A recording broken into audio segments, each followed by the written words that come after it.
কঠিন বিপদের সময় পড়ার ৩টি দোয়া। দোয়া ইউনুস আলাইহিসসালাম। লা ইলাহা ইল্লা আনতা সুবহানাকা ইন্নী কুনতু মিনাজ জালিমিন। অর্থ, আপনি ছাড়া কোনো সত্য উপাস্য নেই, আপনি পবিত্র ও মহান, নিশ্চয়ই আমি জালিমদের অন্তর্ভুক্ত হয়ে গেছি। সূরা আম্বিয়া আয়াত ৮৭। এই দোয়াটি পড়েছিলেন নবী ইউনুস আলাইহিসসালাম। নবী ইউনুস আলাইহিসসালাম অন্ধকার সমুদ্রের নিচে মাছের পেটের ভেতর সব রাস্তা বন্ধ হয়ে যাওয়ার পর দোয়াটি পড়েছিলেন। আল্লাহ সুবহানাহু ওয়া তাআলা কোরআনে নিজেই ইরশাদ করেছেন, فاستجبنا له ونجيناه من الغم وكذلك ننجي المؤمنين।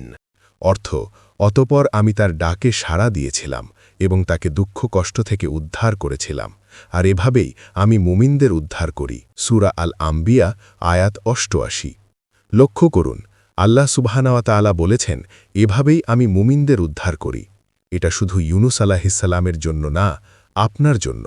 এই দোয়া মানে নিজের ভুল স্বীকার, আল্লাহকে একমাত্র ভরসা করা, অহংকার ভেঙে দেওয়া। এটা আল্লাহর সাহায্য নামানোর ট্রিগার। দোয়া আইয়ুব আলাইহিসসালাম। রব্বি আন্নি মাসসানিয়াদ দুররু ওয়া আনতা আরহামুর রাহিমিন। অর্থ, হে আমার রব, নিশ্চয়ই আমাকে দুঃখ কষ্ট স্পর্শ করেছে, আর আপনি তো দয়ালুদের মধ্যে সর্বাধিক দয়ালু। সূরা আম্বিয়া আয়াত ৮৩। এই দোয়াটি পড়েছিলেন নবী আইয়ুব আলাইহিসসালাম। নবী আইয়ুব আলাইহিসসালাম সন্তান হারিয়েছেন, সম্পদ হারিয়েছেন, শরীর ভেঙে পড়েছে, তবু অভিযোগ করেননি। তিনি বলেননি, কেন আমার সাথে এমন হলো, কত বছর কষ্ট দিলেন। তিনি শুধু বললেন, আমার কষ্ট হয়েছে, আর আপনি সবচেয়ে দয়ালু। আল্লাহ সুবহানাহু ওয়া তাআলা বলেন, আমি তার দোয়া কবুল করলাম, তার কষ্ট দূর করলাম। এই দোয়া শেখায় অভিযোগ না করে কান্না চেপে শান্তভাবে আল্লাহর সামনে দাঁড়ানো। এটা ধৈর্যের দোয়া, আর ধৈর্যের সাথে আল্লাহর সাহায্য অবশ্যম্ভাবী। দোয়া নূহ আলাইহিসসালাম। রব্বি ইন্নি মগলুবুং ফাংতাসির। অর্থ, হে আমার রব, আমি পরাজিত, অসহায় হয়ে গেছি, অতএব আপনি আমাকে সাহায্য করুন। সূরা কামার আয়াত ১০।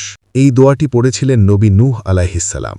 নবী নূহ আলাইহিসসালামকে মানুষ যখন অপমানি করত, তার কথা শুনেনি, তিনি একা হয়ে গিয়েছিলেন, তখন তিনি এই দোয়া পড়েছিলেন। ফলাফল, আল্লাহ আকাশের দরজা খুলে দিলেন, ইতিহাস বদলে গেল। এই দোয়া মানে, হে আল্লাহ, আমি আর পারছি না, এখন আপনি দায়িত্ব নিন। এই দোয়া আল্লাহর হস্তক্ষেপ ডাকে।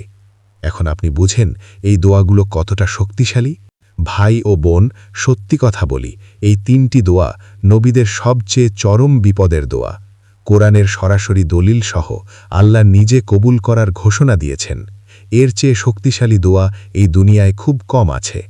কিন্তু একটা শর্ত আছে, খুব গুরুত্বপূর্ণ। এই দোয়া শুধু মুখে পড়লেই হবে না, ভাঙা হৃদয় নিয়ে পড়বেন।